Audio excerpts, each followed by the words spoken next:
All right. Hey, everyone. Welcome to In Focus Videocast with Adam Goldberg and Joseph Roybal Photography. Joe is not here this week, but we are lucky to be joined by world-renowned photographer Barry MacKenzie. He is an amazing interior design commercial photographer. He has a tutorial on Pro EDU, and a few years back, Barry, you won the Real Estate Photographer of the Year award, which is pretty many moons ago. many moons ago. And just as importantly, he is a lover of pizza. So if you follow him on Instagram at Swizzler, you will see many posts about pizza. But Barry, thanks for joining us here. Indeed. Thanks for having me on. Absolutely. So like I said, I'm excited to have Barry on because he made the transition from doing kind of that classic residential real estate photography and moved into more commercial, like I said, interior design photography. And I think that there's a lot of questions out there about making that transition from what I'll call just real estate photography into commercial photography. And so we thought we would take some time here today and kind of talk you through that process. So Barry, maybe if you want to give folks a little bit of background on some of your work and kind of what you're up to now, and then we can dive into some of the other details. Okay. So where do I start? I guess I start back in, so I started shooting real estate back in 2011. And as Adam mentioned, 2014, I was voted by PFRE Photographer of the Year for 2014. And that was sort of the point in time where I decided to make the transition away from real estate. I felt like my work was good enough at that point in time. And I had been working to build a portfolio that I could present to designers and architects and kitchen and cabinet or kitchen and bath companies. That was always in the back of my mind, was building that portfolio. I decided like literally first year into shooting real estate that the pace of it wasn't for me. Like I wasn't always down with doing those 3 shoots a day and then doing post until like the early hours of the morning kind of thing. So sort of as I moved through that in 2014, I just decided to shift. And then it was a bit of a slow process. I found a handful of designers to work with, and luckily they all took a chance on me because I didn't have a classic interior design portfolio. I had like some real estate shots that were kind of good enough to present, to show that I maybe had the chops with lighting and composition to move that direction. So I guess sort of after that 2014, I did a mixture of both real estate and interior design. 2015 into 2016, I actually quit cold turkey. I just stopped shooting real estate. It wasn't actually my plan. Tony Roseland and I were in Maui having beers, and I told my clients that I was going to be in Hawaii and to not reach out to me. And I was getting bombarded with emails, and I just sort of snapped. And he's like, "Well, you need to fire." He's like, "Who's your number one client?" And I just told him, and he said, "You need to fire that client." And that was like a $40,000 a year client. So I basically burned all the ships, and I don't recommend that, but it was either sink or swim at that point. So then 2015 till now, I've been shooting just exclusively interior design, mostly for interior designers, builders, and then kitchen and bath companies. So that's kind of like the Coles notes of my. Nice. Yeah, and I mean, and for folks who go to your website, I mean, your portfolio now is absolutely ridiculous. I mean, the way you compose the shots, and I mean, you just have such a good artistic view. I mean, some of the shots that I was looking at the other day, you just show just like one burner of the stove, on like a vertical shot. And so it's like you're kind of teasing what's kind of coming next in the shot. And I think for folks who are coming from residential real estate, that's like a tough transition, because I feel like, especially here in the US, where I'm based, and you're based in Toronto, correct? Yeah. Just west of Toronto. So, I feel like at least here, and I got my start in residential real estate as well, and I still dabble in a little bit. I have a couple clients that I haven't yet fired. So I still am hanging on to those, but I feel like everyone's just like shoot really wide. And there's discussions about, on a crop sensor, are you shooting a 12 on a full frame? Are you shooting 14 or 16? And that works great because you want to show the whole room, because you're snapping 25, 40 shots. Like you said, you're hopefully knocking out 2 to 3 a day.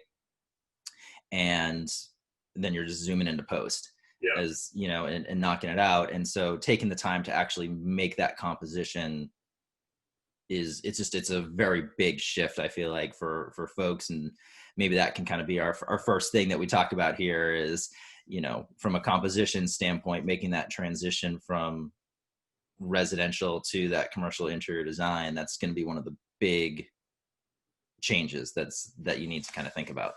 Absolutely. Yeah, because it's a different, I mean, generally most of what I shoot now is being used either for portfolio or contest entry or for like print ads or other things like that, right? So that's generally that's a description of a commercial photographer, is creating images that are going to be used to generate revenue, right? Whether that's through advertising or whatnot. So it's a different, I mean, the knee-jerk reaction with real estate is to stand in the corner with the widest lens you have and just capture everything, right? But I mean, that's not going to fly with interior designer.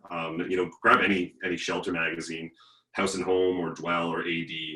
You'll notice that with the compositions for design and architecture, it's more about showing. It's like, what don't I want to show? Whereas in real estate, it's like, let's show everything. Yeah. So even in my tutorial for real estate, I talk about, backing up and zooming in, because you can just, as you mentioned with the, showing a burner of a stove, you can indicate that there's, a whole other part of a stove there and someone can fill in the blanks. So I think that when you choose smarter compositions and you shoot a little tighter and you eliminate some of that noise and some of that distracting stuff that's, around the edge of the frames, it's a little counterintuitive, and it's a big shift in mindset from shooting real estate. But I think that focal length and composition and then lighting are the three things that you really need to work on if you want to break out of real estate and find designers or architects as clients, just because they'll run for the hills if you present them with a 12 mil shot that shows everything and it's all floor and all ceiling, and yeah. So that, I think that if I had one piece of advice, it would be, shoot whenever you can with the longest focal length possible. Like if I could just shoot everything at 50 on the 50 tilt shift, I would be so happy.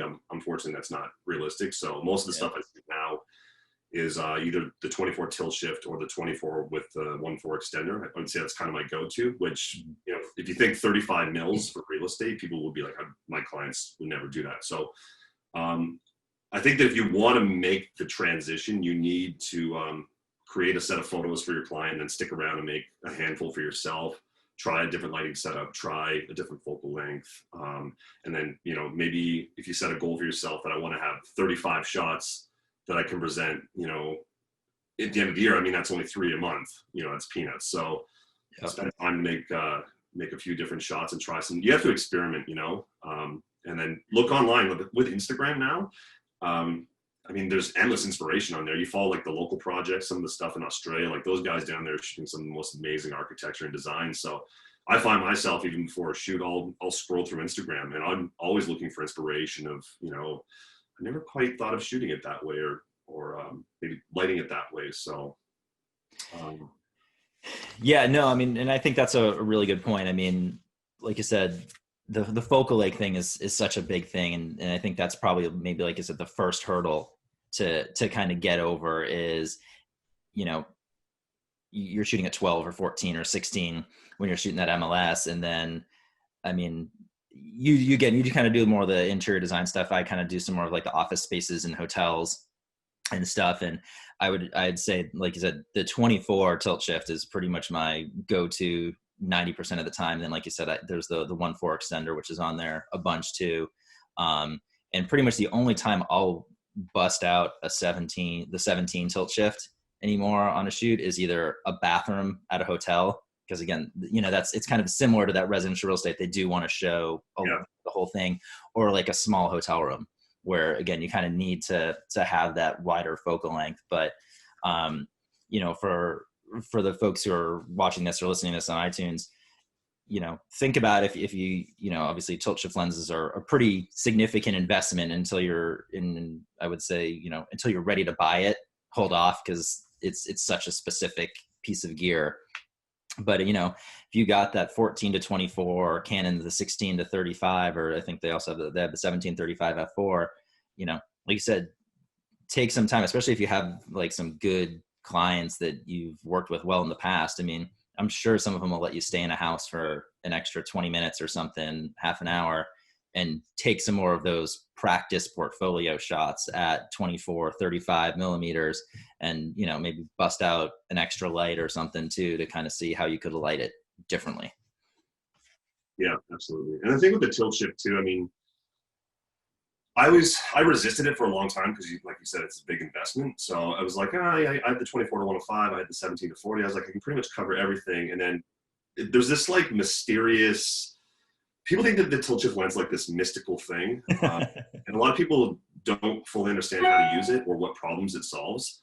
I think a lot of real estate shooters think that, you know, you can shoot a little bit higher, maybe shift down to eliminate some ceiling, and that's like its only function. But once you fully realize the problems that you can solve using that lens, I mean, there's shots in my portfolio that it would be impossible to get without that lens. But so maybe being able to shift like diagonally and stuff like that. I mean, it's, yeah. Yeah. So, and then there's also a lot of people that overdo it. You know, they'll shift it all the way down. You know, and then you're introducing obviously optical issues with CA and vignetting and that type of thing. So you need to use it carefully, and you need to know what sort of problem you're actually trying to solve instead of just setting up your camera, shifting down, and then firing off shots. You know, so I think that slowing down and like truly analyzing objectively, what am I trying to show? And then again, it's all about what maybe you don't want to show, and the tilt shift lens can sometimes allow you to keep that original composition. You can shift your focal or your field of view over to eliminate some distracting things, or to pick up a little bit more of the stove or the window or whatever you want to do. So yeah, they are indispensable. I couldn't work without them, but you don't need it to build that original portfolio if you want to transition out of shooting just, you know, high volume real estate. Okay. Yeah, that's a great point. All right, so we talked about focal length, which is good. I think one of the other things, probably especially for you with working with interior designers, is just like how much time is spent to set up a shot and get everything framed and absolutely perfect. Because I mean, again, if you're shooting 2 or 3 houses a day with residential real estate, I mean, you're probably in a house for what, an hour-ish, plus or minus, depending on travel time and you know how many images you're delivering. Whereas you probably can spend an hour just setting up a shot in some cases and getting the framing absolutely perfect, and then maybe 10 minutes actually taking the shot and getting, you know, adding in your light. Yeah, it's literally like moving furniture. Is like, it's probably like 50% moving furniture, and then like maybe it's probably like 15% photography. The other stuff is moving furniture, karate chopping pillows, like just shifting things to avoid tangents, and just there's a lot of nuances, right? And one of the things that people overlook a lot is tangents and when lines intersect. So you know that all comes to do with camera height. So having, you know, as you move the camera up and down, things raise and lower in the frame, and the perspectives change and things like that. So you really need to have a keen eye for those details, because it's those small, tiny things that maybe someone can't quite put their finger on. That's the stuff that makes a photo a good like photo exceptional, you know, like world class, is like just those tiny things. And it might be like moving your camera height up, you know, 3 inches, and then shifting down, and then moving a chair 3 inches to the left. And that literally takes a photo from like a 7 to a 10.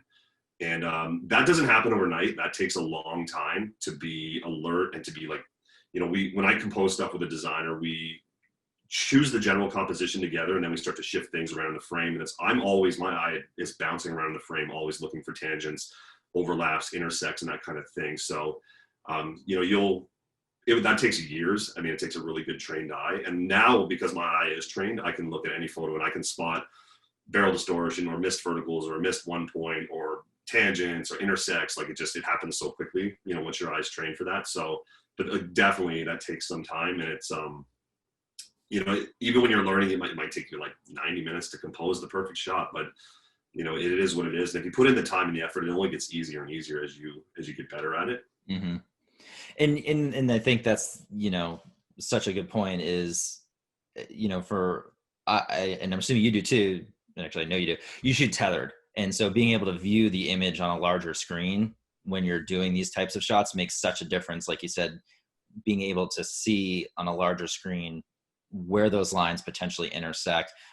Are you missing something? Do you need to move the chair a little bit? You need to raise your camera height, like you said, up a half an inch, and then shift down just that little bit. So that way, you know, you can see above the counter in, you know, That way there's that separation maybe between two countertops or something like that. And so I would say, you know, for someone who's trying to make that transition, I think when you're doing some of those portfolio practice shots, you know, you're trying to build up your portfolio and spending that extra time staging and everything, I would try and shoot tethered for that, because it will give you a better idea of what your final image is going to look like versus looking at on whatever a 2.5-inch screen on the back of your camera.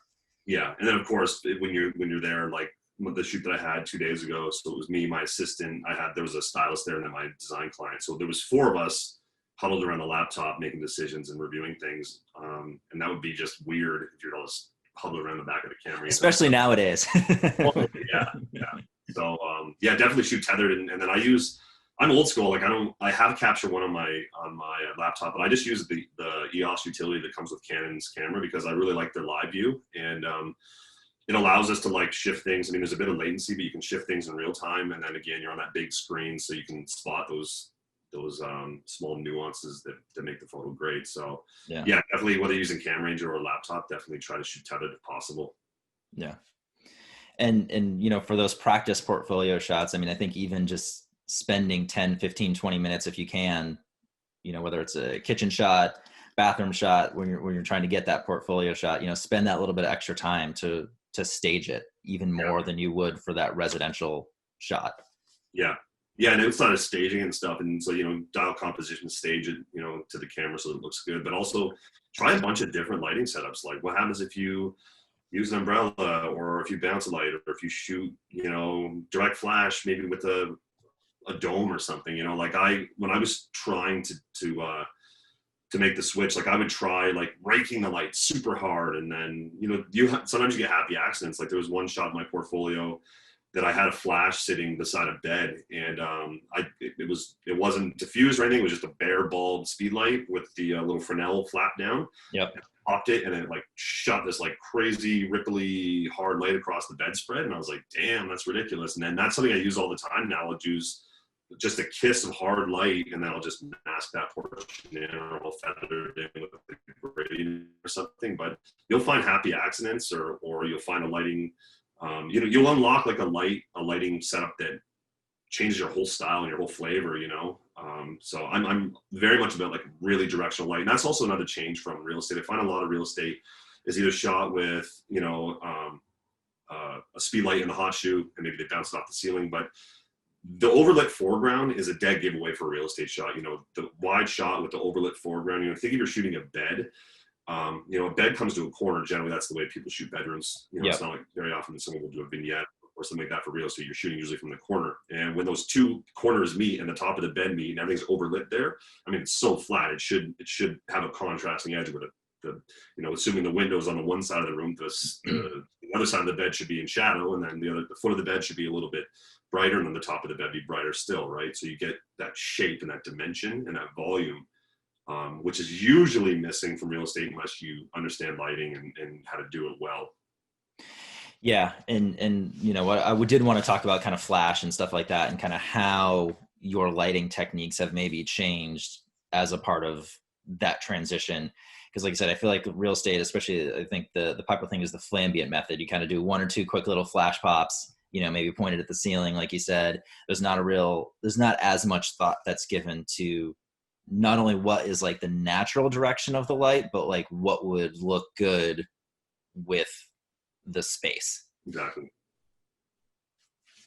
And so how has your kind of lighting changed as you kind of made that transition? Because I mean, and you know, I've seen your Pro to tutorial, and it kind of looks like you're just kind of doing a couple of, you know, maybe one flash pop off the ceiling, maybe quick shoot through the umbrella, and you know, you're, again, because you only have a couple minutes per shot, so I mean, you do need to move quick. So I mean, how has then kind of like your lighting changed from kind of that quick process of maybe one or two flash pops to what you're doing now?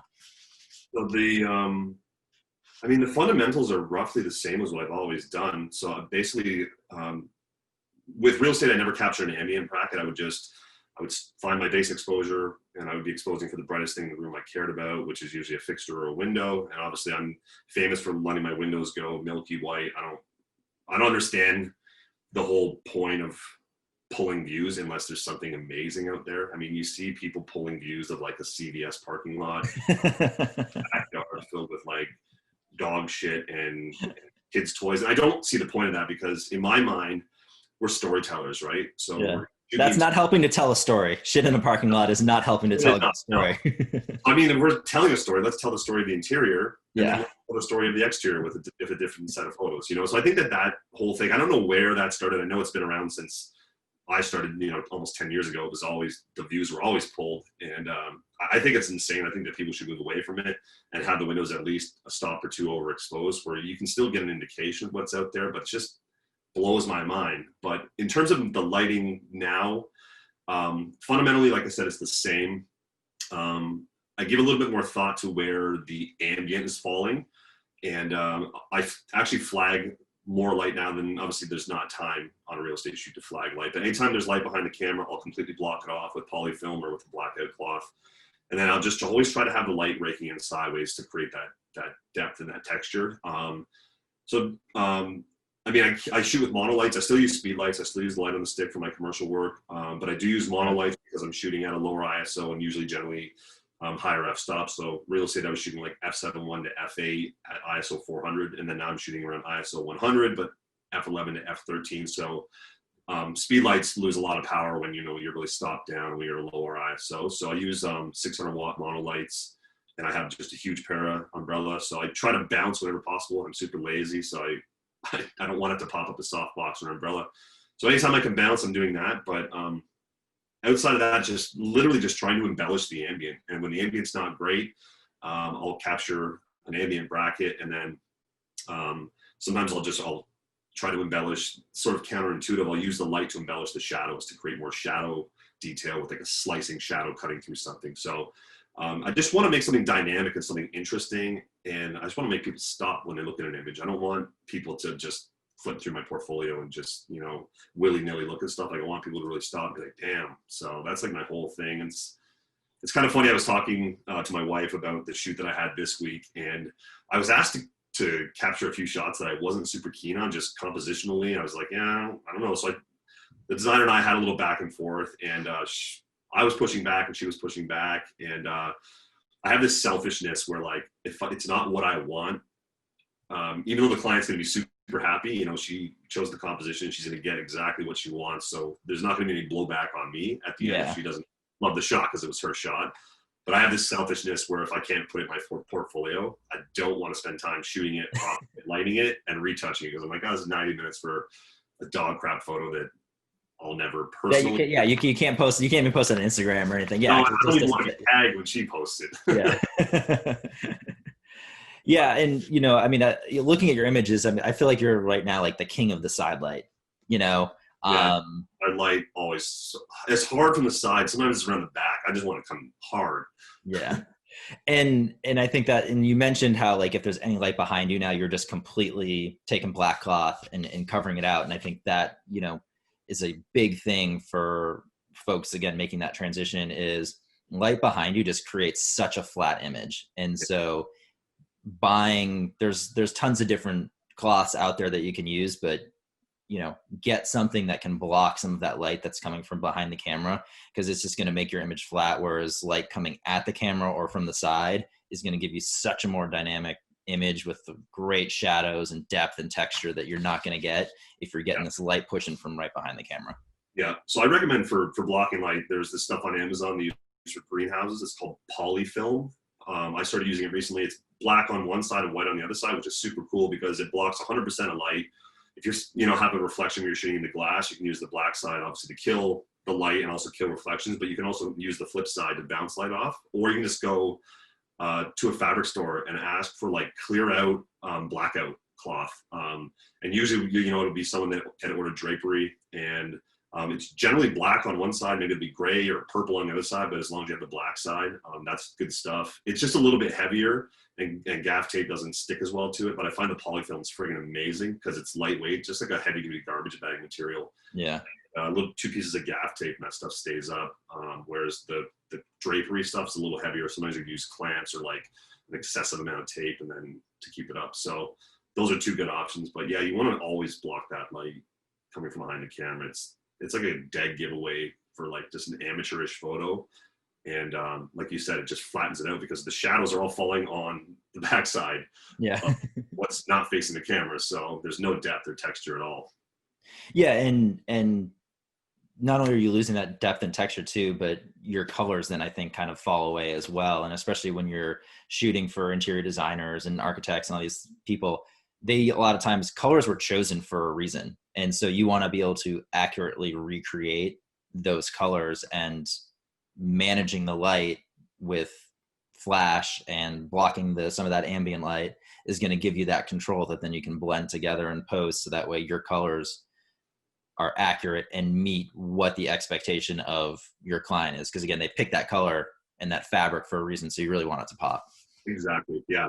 That's another thing I didn't even think about. Like, I mean, obviously I think about it, but yeah, I mean, color is, going back to real estate, like color and continuity is something I think a lot of people suffer or struggle with. Is like, you look at a set of real estate photos and they should all look like they're part of a cohesive story that are all shot at the same day during the same time. You see some rooms that are like bathed in yellow color cast, and you have a living room that's got cyan or green cast. So yeah, flash is good for mitigating that stuff. But yeah, with designers and architects, like, you're exactly right. Like, they sometimes will pick the perfect shade of white. Like, there's thousands of shades of white, right? Mm-hmm. Or even sometimes I'll request Pantone colors just so I can match them in post. You know, if there's drapery, or if there's a rug or something like that, or if there's a wall color that's a Pantone, sometimes I'll get that so that I know that it's literally exactly what they want. And then are you just painting that in? Yeah, so I'll get it as close as I can in post. And I'll just bring up the swatch of the actual Pantone into the document, and I'll just sample that color. And I won't do it at 100% opacity, but I do a lot of color layers where I'll just, fill a blank layer and mask it in, and then set the blending with the color. Yeah. Yeah, I mean, color, like you said, it's such a big thing, and there's so many different ways to go about it, but getting those accurate colors is key. Yeah, and I think that some people really, I don't know if it's had the way that people's eyes or brains process colors, but it's like, it was a struggle for me for a long time. Like, I had a color checker, I had a gray card, and I found that was causing more trouble than it was worth. So now I just kind of really just try to take a mental note of the way that the colors feel in the space. And to be honest, if you're out there and you're listening and you struggle with color or white balance and you have an iPhone, the iPhone does such a good job at capturing accurate colors. And so there was actually a retouching job I was doing a few years ago. And when I looked at the colors, I was like, there's no way that somebody would paint those walls peach. They have to be beige. And the client was like, no, those are peach walls. I'm like, no way in hell they're beige. And I said, can you go back and get a snap with your iPhone? And then sure enough, when those iPhone shots came in, the walls were beige. And I was like, okay, well, now you know what color to actually work with here. So yeah, don't be scared to pull your iPhone for scouts or for reference for color and white balance. And I do it all the time. Yeah, I was actually going to bring up the iPhone thing, because it's amazing. Like, just like you said, a quick snap of it, and you can be so much farther along towards getting the right color. Yeah, because you think that your DSLR or your mirrorless would do a better job of getting the colors, but yeah, a few $1,000s in a digital camera, and you got your phone doing a better job. I don't know, the engineers at Apple, they're doing some good. some ninja craziness on the back end.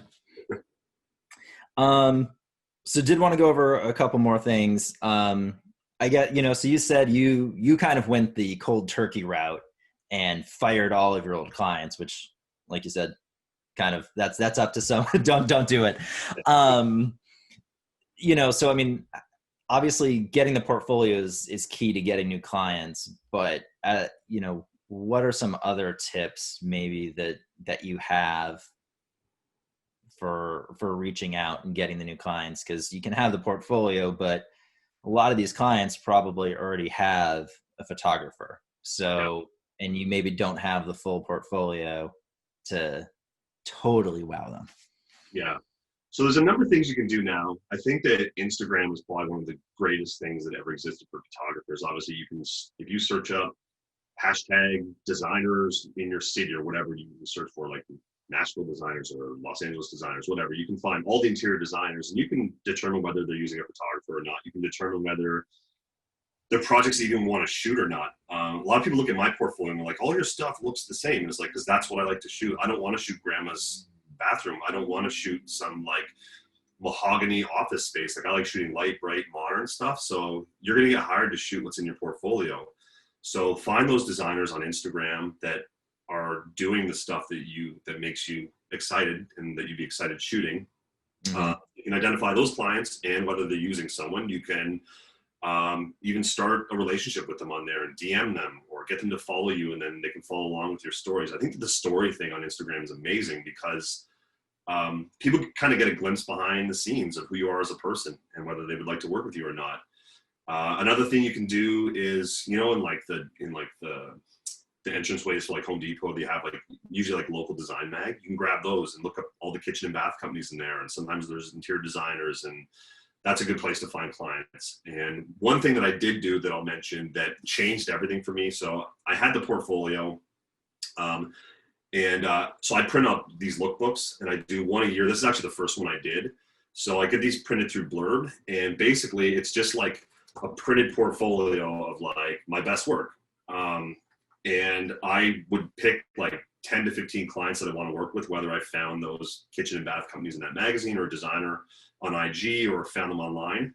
And I would get this in their hand, ideally in person, not as a sales pitch, just as like, we've been shooting a lot of cool stuff the last year. And this is sort of, a snapshot of the fun projects we've been working on. And then people are going to skip by an email, and no one's going to stop and be like, oh, read your email and look at your portfolio. We get spam. Everybody gets spammed 1,000 times a day. So you need to stand out and get this into someone's hands. And because it's like a really nice piece, like this one's like, I think this one has like 60 photos in it. You can just, if you get it in their hands in person, you can be like, here's the lookbook and whatnot. And it's just meant as a conversation starter. There's no sales piece to it at all. And generally it will bring that question up like, oh, these are amazing, what does it cost? And then you can get a rate sheet in their hands. But they initiated that. It wasn't like you were doing a hard sell.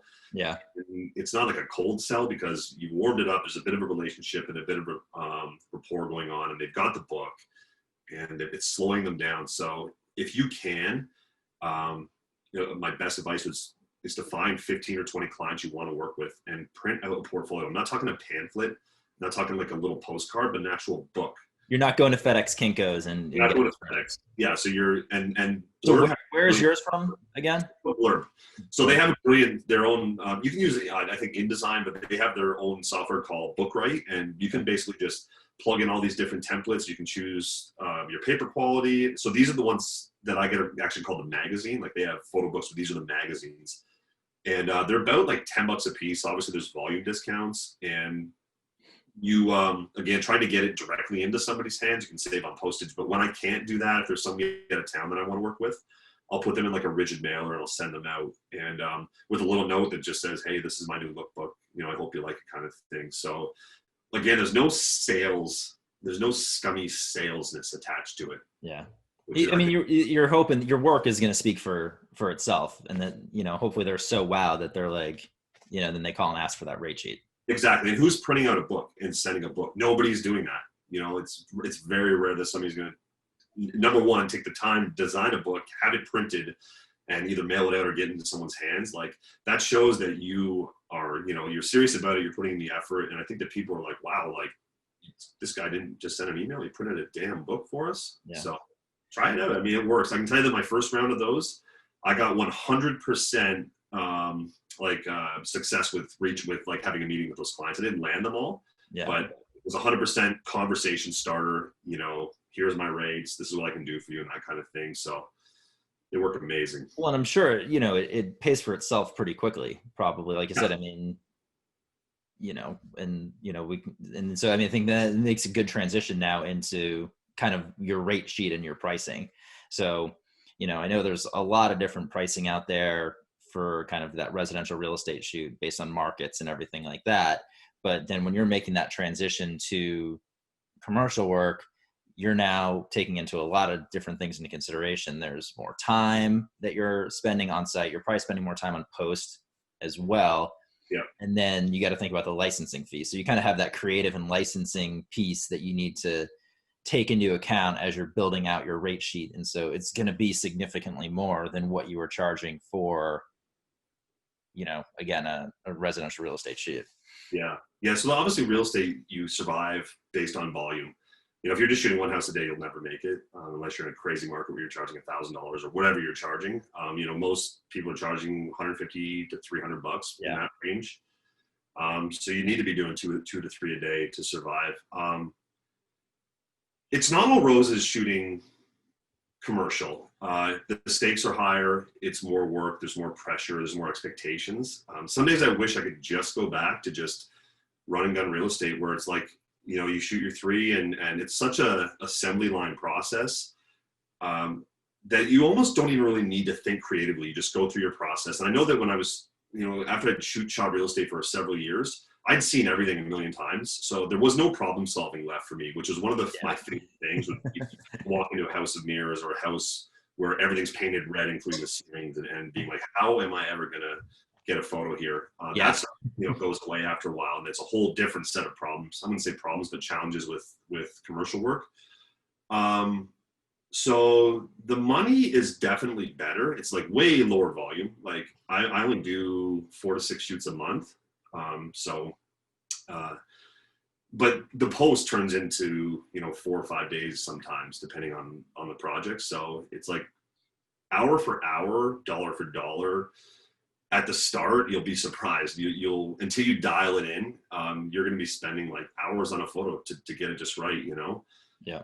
So it's rewarding. It's super rewarding when everybody's happy, and then you see your photos in print in a magazine, or you see them in an ad or somewhere on a billboard. Like that's really rewarding stuff, and that's what I think keeps me coming back to it. But I'd be lying if I said that it was just.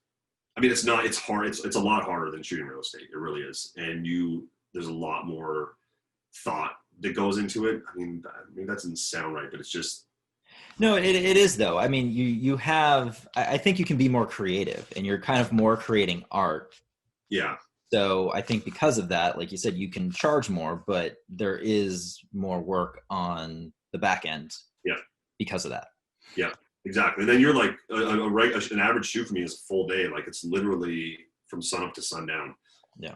It's like, and I don't stop for lunch. I'm shooting for, anywhere from, depending on the season, 8 to 12 to 15 hours, to make, 15 photos in a day kind of thing. If you're doing one every half an hour, like that's not, you're working full days. So there's, it was weird. So is that your average is 15 shots in a day, or are you kind of less than that? That's a comfortable pace for me. Is 15 a day. So 15 in a day. And then do you pretty much do just like a day rate, or are you kind of doing a day plus creative and then plus editing, or how are you kind of breaking that down? I have my invoices generally have 3 line items. Okay. So I have day rate, which is basically a creative fee that has a licensing portion bundled into it. So it's basically, that's just my cost to show up and my cost to spend the day. And then again, the usage of the photos, and then I have a retouching rate. The nice thing about that I find is sort of on top of that, I have an assistant fee. So creative retouch assistant, but the per image retouching fee that I find that it keeps things very transparent, because if I'm there and I say I can shoot up to 15 photos a day, that's just sort of a ballpark, but sometimes I can do 18 or 20, and sometimes I can only do 12. But the good news is that outside of paying that creative day rate or that creative fee, is that the client knows exactly what the end bill is going to be, because if I can only do 12 photos, the retouching is going to be less than if I do 19 photos. They know exactly what the number is going to be. Mm-hmm. So keeping it super easy and transparent with like minimal line items. Like I could charge like licensing and usage and creative fee and retouching, cleanup, and you have all these line items, which really confuses people. Yeah. And I don't have like I said, I don't have a separate fee for licensing. I just have it bundled in my creative fee, because a lot of people don't understand that. But in my estimate, before I do a job, I get a signed estimate, and it has all of the scope of the usage that's outlined there in terms of duration and usage. And so everything's like agreed to up front, and there's never really any surprises. unless they don't read it, right? Yeah, which happens. But I think that's a great point. Like, I mean, I feel like a lot of the residential work that happens is it's kind of a lot of verbal agreement Yeah. stuff. Once you start getting into this commercial work, like having those forms and documents to say, hey, here's what I'm going to do, here's how much it's going to cost, and getting kind of that agreement up front is really important. It protects you, it protects the client, and it just helps to set that expectation so the whole shoot goes better. Yeah, the last thing anybody wants is surprises, and when you send that bill, they're like, whoa, they get sticker shock. Like, what happened? Mm-hmm. And another thing too, with having that creative fee and the retouching fee and knowing exactly what it's going to cost, is that if you let's just say you charge $2,500 for a day, and that gets you 15 photos. Where do you draw the line? If the client's like, you know what, while you're here, just do a quick shot of the staircase, and can we get a shot of the ensuite, and then now you're up to 25 photos, and it's like, how do you bill for that at the end? You can have a conversation, but I think it just being more transparent and not having any surprises, it's worked well for me. Mm-hmm. Only because I find that they might also on the other end of that be disappointed if you can only get 13 photos, and they're like, well, I'm paying $2,500 and I only got 13, I wanted 25 or whatever. Yeah. So it's tough. You have to know your clients. And I think if you just have good, if you set, the rules up front, and, you have that working relationship where everybody knows what's expected up front and there's no surprises, it's going to make things a lot smoother. I've messed up before and pissed clients off where I sent them a final bill and they lose their shit because it's like way more than they thought. Yeah. But that takes time too. I mean, eventually you'll know your clients, and I've a lot of design clients that show up with me, and we just basically choose a composition together, and then I'm like, you ready to go? And I'm like, yep. And I just start lighting it, and they go do whatever they do on their laptop, and they don't really babysit me. But that takes a little bit of time to develop those relationships. But once you have a great relationship with a client and they trust you, it's amazing. It's like, I think Mike Kelly said this at one point in time, that like, they don't even look at the invoice. They love the process of the actual day when you're shooting. And then when they get that email or that file transfer with all the images, and they're just super pumped about the project, they don't even really care about what it costs, Yeah. I mean, I think you touched on two good things. I think for the pricing standpoint, keep it simple. It makes it easier for everybody. Like my invoices are 3 line items. It keeps it super simple. Yeah. Like there's no questions. And also, like, a lot of times, like, sometimes if someone just like shoots you a note, sometimes like the first person to respond is the person to get the job. And if you have this whole confusing rate sheet with all these crazy licensing things, they're just going to move on because it's too confusing. So I think keeping all of your fees and licensing stuff as simple as possible is going to help you land jobs. Yeah, absolutely. I think the other thing that you said is kind of the working relationship, and you'd mentioned Instagram earlier for like the behind the scenes stuff. Yeah. Sometimes you're going to get hired because someone thinks that you're going to be easy to work with, or they're going to keep working with you, even if maybe you're not, quote unquote, the best. There might be someone who they've worked with that maybe delivers maybe a style a little bit closer to what they want, but they'll still come back and hire you because you're easy to work with. Totally. And that's like such a big thing is, you got to be professional, but being easygoing and easy to work with is so much of the game. Yeah. Yeah. And then if the work's there, if your work is good, I mean, you'll be fine. Yeah. Yeah. I mean, I know a photographer. For me, with, again, once you have that relationship and you can deliver what you promise, that's the thing. You got to be able to do what you say you can do. Yeah. But yeah, once you have that relationship, I mean, I'm not worried about my clients getting poached at all, because I nurture the relationships and I do what I say I can do. So yeah, that's the formula. It's not really that complicated. Yeah. So I guess one other thing, so we touched on it a little bit from an editing standpoint. Like you said, I mean, you could spend days now editing photos, whereas with real estate, you're probably not, like you said, you're turning them in either next day or maybe the day after that. I mean, it's usually 24, 48, 1 or 2 business day turnaround. So, I mean, learning kind of some of that process and techniques is obviously something that takes time. what are some kind of resources that have helped you that, you know, people could go out and find to maybe really take some of their editing and post-processing work kind of to the next level? Great question. So when I was developing my style, there wasn't a ton out there that applied directly to architecture and design photography. I mean, Mike Kelly had stuff with f-stoppers, and then of course now there's Tony's tutorial with ProEDU that I did all the retouching in, and then there's my tutorial as well, and there's some stuff on YouTube. So for me, developing the process is like, I want to have full control over every part of the image.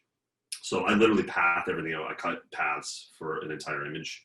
I will cut out all the couches, all the blinds, the ceilings, the floors. I cut everything out. And learning how to use the pen tool effectively that was the most revolutionary thing that ever happened to my photography, only because once you are able to have everything in the image isolated, you can change any aspect of it. You can change the brightness and contrast, or you can slap a curves layer or a levels adjustment on it. You can change the color of it. You can apply different blending modes to it. And it just, you know, you can, if I have a couch that maybe I didn't nail the lighting on, like I can isolate areas of that couch using the pen tool, and I can literally recreate highlights and shadows in a very isolated way. So I think that anybody listening, the pen tool is the scariest thing in the world, and it's not very intuitive. It's people don't understand what happens when you're pulling on the handles and what happens to the Bezier curves and whatnot. But honest to God, if you can learn how to use that pen tool, it's the most life-changing thing in the history of the world. Obviously, getting great captures is you know, that's super important, because without great captures, you know, it's just gonna be a nightmare to put stuff together. In terms of blending exposures and that kind of thing, I don't use luminosity masks. I just drag gradients, and I'll capture a series of ambient brackets and a series of lit shots that I'll try different, you know, modifiers or bouncing light in a different spot. And then I just drag low opacity gradients that have a white foreground, transparent background, and I can build up the exposure, and it's very natural. It creates little pools of light, pools of shadows that as you drag these gradients at different sizes, they build on each other, and then it looks very natural how light would fall in a room. And same thing applies to like adding color to something or taking contamination away from something. So you really need to you have to understand. I mean, Photoshop is a super powerful program. There's a million different ways to do things with Photoshop, but I think you know, understanding how curves work, not only for controlling brightness, contrast, and overall exposure, but also learning the different channels for colors and how those affect an image is important. I use the hue saturation layer a lot to decontaminate portions of the image, and then if you don't know about masking, obviously that's kind of like ground zero is learning about masking. So it's some of the resources for me. Flurn obviously has been huge. Aaron Ace is a master. Pix Imperfect is another one that I check out a lot. There's also PTC, the Photoshop training channel, with the guy's name. So those are the three that I will look at to tackle like issues that are not specific to real estate or architecture, but like sort of almost like global, like what's the word I'm looking for? It's kind of this Photoshop, like some of the nuts and bolts of like Photoshop kind of exactly stuff. Yeah. So there's those are three of the best resources. Free resources, I know Flurn has stuff that you have to pay for, some of the pro tutorials, but those three are amazing. Obviously the Pro EDU stuff's incredible. And outside of like, I mean, there's some stuff on YouTube. I don't know if I would really trust a lot of the stuff on YouTube outside of, I can't think of anybody on YouTube who's doing stuff specific to interior design or architecture that's good that I've seen, that I would take advice from. So, you know, go to Pix Imperfect and learn about how to deal with color contamination for portraits and apply those techniques to architecture. It's the same thing, right? We're just working with pixels here. So yeah. Absolutely. Yeah, those are good resources for sure. Pix Imperfect, that guy's amazing. I mean, yeah. He's awesome. Yeah. He explains things so well. Like he breaks it down really clearly. Yeah, he's awesome. Cool, man. Well, anything else that you want to kind of share, go over that you kind of think would be good for folks to know as they, like I said, kind of think about making that transition? Yeah, I mean, we could go on forever. I realize that. Yeah, I think we covered all of it. I think that just to summarize, you need to retrain your mind and start to shoot differently. Again, even if you're shooting real estate and your intention isn't to move over to interior design or architecture and you want to stay in that lane, like you can still separate yourself from the competition by, again, back up and zoom in, and you can still get the same composition as that one where you're backing into the corner, except it compresses things and it makes it feel more natural. You know, you get that wide angle distortion where a couch now looks like it's 30 feet long. And it's kind of sliding off the edge of the frame too. Yeah. If you just back up and zoom in, you can still achieve the same overall framing, but the perspective and everything gets pushed back to where it should be. So, and then that might sort of open up some, some ideas where you're like, okay, and then you might have a little bit more interest in trying to shoot a vignette or a design shot for a portfolio. So build that portfolio. Don't shoot so wide. Don't rip window views of the CVS parking lot. Print a book. Find the clients. Get the book in their hands, and have your rate sheet and your estimate and all that stuff agreed to, up front, and build that relationship, and you'll be fine. It's exciting work. It's fun work. It's challenging. It's rewarding. The money's great, and it's like you got to put your thinking cap on, which is cool. As soon as that stuff went away in real estate, I was kind of like, it almost felt like an assembly line, Yeah. And I'm like, there's ways. If I'm going to work on an assembly line, I'll just go work at GM, where there's less stress. Yeah.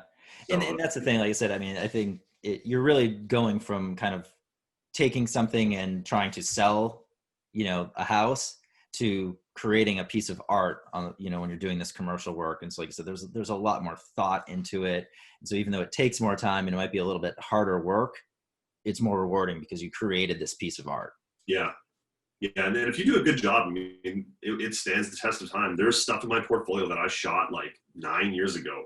Like some of the earliest design stuff I did, I wouldn't say 9 years ago, maybe like 2013 when I was trying to build that portfolio. I have a handful of shots in there that I shot back then that I look at them, I'm like, yeah, those can still be in my portfolio. So, if you do a great shot, it's timeless, as long as the design is sort of still current with what's happening in the world, then, it's fun. I love it. It's a really good time. Awesome. Well, cool. Well, thanks for taking the time to chat with us today. Appreciate it. Thanks for having me. And where can everyone find your work? You can find me on the web at Barry Mac, that's MACK, photo.com, barrymackphoto.com. And then I'm on Instagram. My handle is Swizzler, which is SWIZZZLER or ZZLER for. And yeah, where in the world you're from. Yeah. No, and you are an awesome follow on Instagram. You get some good fun stuff going there on the story. So in addition to obviously seeing the amazing content on the main page. So yeah. Cool. All right. Well, thank you, Barry, for coming today and sharing your knowledge and expertise. I appreciate it. And hopefully everyone who's listening and watching will. Again, this is In Focus Videocast on YouTube. You can also find us on iTunes, Spotify, Amazon, Stitcher, all those wonderful on-the-go podcast locations at In Focus Videocast. You can email us as well to our Gmail at infocusvideocast@gmail.com. We'd love to hear from you. Comments, questions, feedback, all of that, please send our way. So with that, Barry, again, thanks so much for coming on, and everyone, thanks for watching and listening. My pleasure, man. Thanks for having me. Cool. Awesome. Bye, everyone.